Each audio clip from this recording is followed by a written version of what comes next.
Hello, hello, hello, everybody. Good morning, good afternoon, good evening. Welcome back. We're going to be reading chapters 6 and 7 in Don't Believe Everything You Think, and this is written by Joseph Nguyen.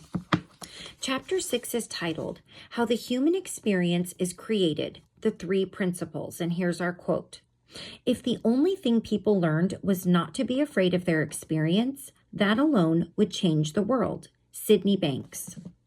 At its fundamental level, the human experience is created by these three principles: universal mind, consciousness, and thought. These three principles work together to allow us to experience everything we do in life.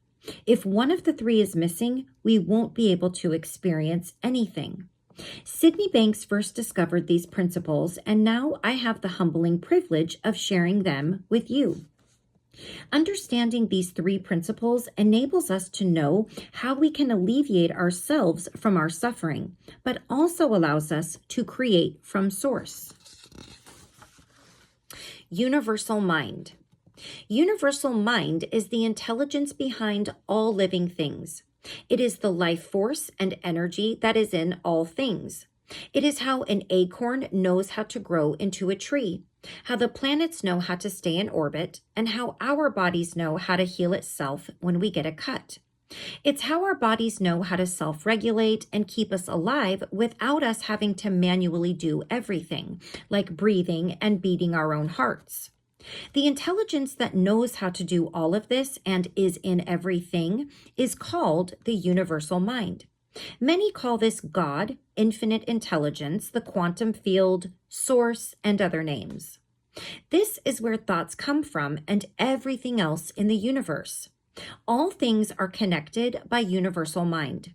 There is no separation between anything, and anytime there seems to be a separation between things, it is merely an illusion of our thinking.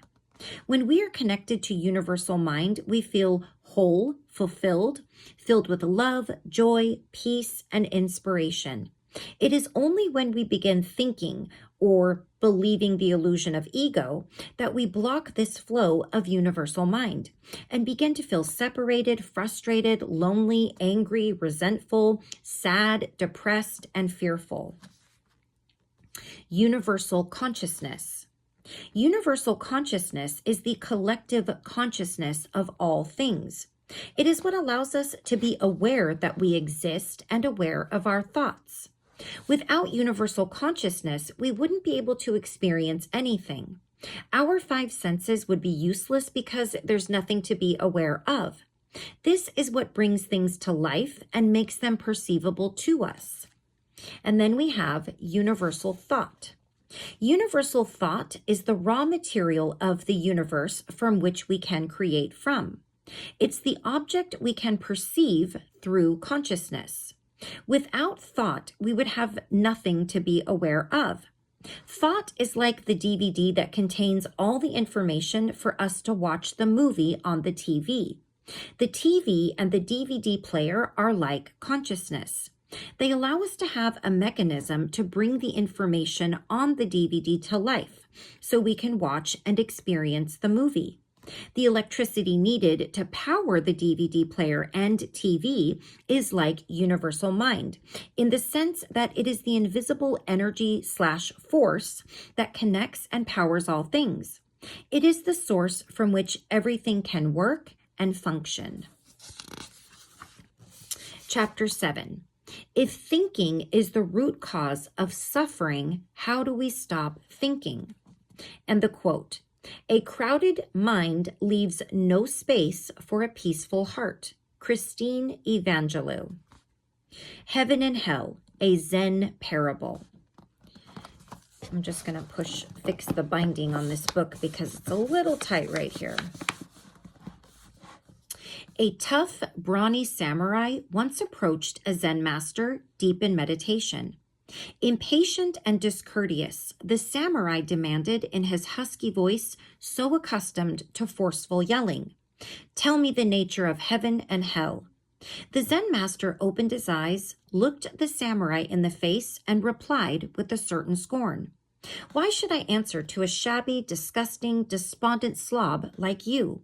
A worm like you, do you think I should tell you anything? I can't stand you. Get out of my sight. I have no time for silly questions. The samurai could not bear these insults. Consumed by rage, he drew his sword and raised it to sever the master's head at once. Looking straight into the samurai's eyes, the Zen master tenderly declared, "That's hell." The samurai froze. He immediately understood that anger had him in its grip. His mind had just created his own hell, one filled with resentment, hatred, self-defense, and fury. He realized that he was so deep in his torment that he was ready to kill somebody. The samurai's eyes filled with tears. Setting his sword aside, he put his palms together and obsequiously bowed in gratitude for this insight. The Zen master gently acknowledged with a delicate smile, "And that's heaven."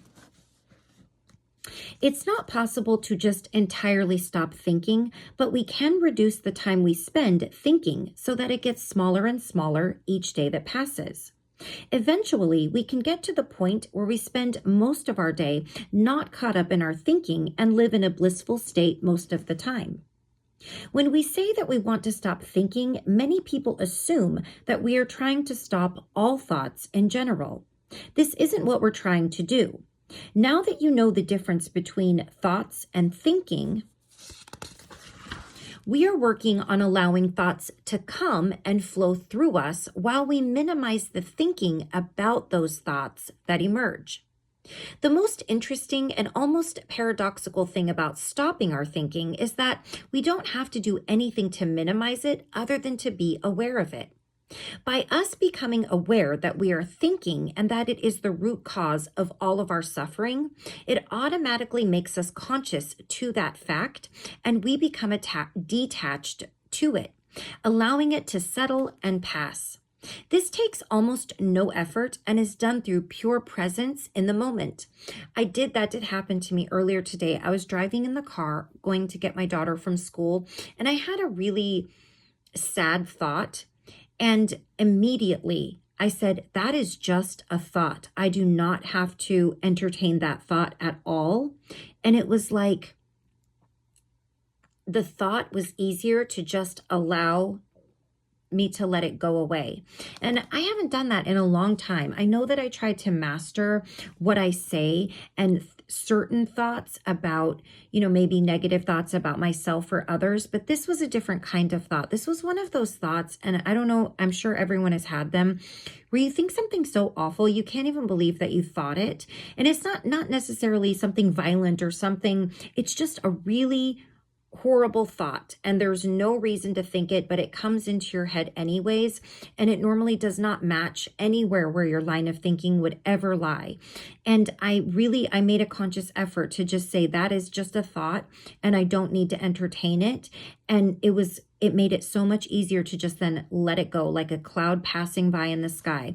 And I was quite impressed by what a difference it makes, rather than sitting there and beating myself up for having this thought and wondering if there was anything behind this thought and why would I think this thought. All of those things did not come into play when I recognized it for what it was and let it go. So even just that tiny little difference, that tiny little thing made a huge difference. Here's an analogy from one of my mentors that illustrates this concept. Imagine I give you a bowl of cloudy, dirty, murky water. If I asked you, how would you make the water clear? How would you do it? Take 15 seconds to see what answers you come up with before moving on. Most people say something like filtering the water or even boiling it. What most people don't realize is that if we let the bowl of dirty water sit for a period of time, we can see that the dirt begins to settle on its own in the water. And after a while, the water becomes clear on its own. I wonder what your thought was. My first thought was run it through, pour it over a strainer. See how the mind's just so funny. You can't help it sometimes. This is how our minds also work. If we let our thinking sit without disturbing it by trying to filter or boil it, the thinking will settle down on its own and our minds will become free from thinking. The natural state of water is clear, and the natural state of our minds is also clear if we do not disturb it. If life begins to feel unclear, disorganized, and stressful, and you're not sure what to do next, you now know that it's only because your thinking is stirring up the dirt, making your mind cloudy and difficult to see ahead. You can use this as an indicator to help you realize you're thinking too much. Once we become aware of the fact that we are only feeling what we're thinking and that thinking is the root cause of our unpleasant experience, we see it for what it truly is. Then we allow it to settle by giving it space, and slowly we will see how we begin to have a clear mind again. I do recall thinking that the way I was feeling from that thought for that second was just a thought. And my feeling was just because of that thought. I don't remember quite how it came out in my head, but recognizing it as a thought that I didn't need to recognize or entertain, rather, and then recognizing it for not giving it any power and realizing that that feeling behind it was just because I had the thought made it a lot easier to let it go, if I'm being clear in that explanation. Okay. Now I lost my place. Okay. You can also compare thinking to quicksand. The more we fight our thinking, the more it amplifies negative emotions and worsens them. The same is true for quicksand. If we're in quicksand, the way out isn't to fight it. If we panic and frantically try to fight it, it only makes things worse by tightening the grip it has on us and pulling us under faster. The only way out is to stop struggling and allow your body's natural buoyancy to take over, to bring you back to the surface easily. The only way to break free from our thinking is to let go and trust that our natural inner wisdom will guide us back to clarity and peace like it always has. If you find yourself fluctuating between thinking and non-thinking, know that it is completely okay and quite normal. There is no way that we can remain in a state of non-thinking every second of every day. And if we try to make that a goal, we will cause ourselves to suffer by forcing ourselves back into thinking again. We are spiritual, infinite beings having a physical, finite experience. Because of this, we are a living gateway between the human and the divine. So we will naturally oscillate between the two states of feeling anxious/stressed and joyful/peaceful. We cannot control or prevent the oscillation between thinking and non-thinking, but we can minimize the time spent thinking and thus create more moments where we feel joyful, peaceful, passionate, and full of love.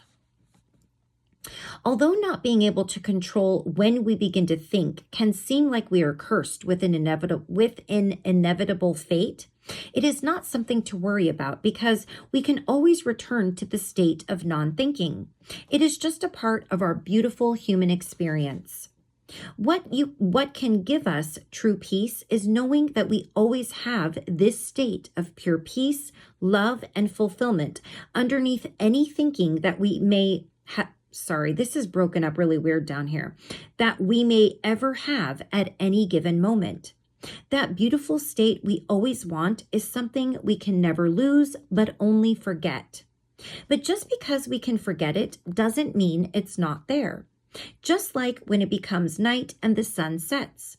We know the sun is always there, we just can't see it.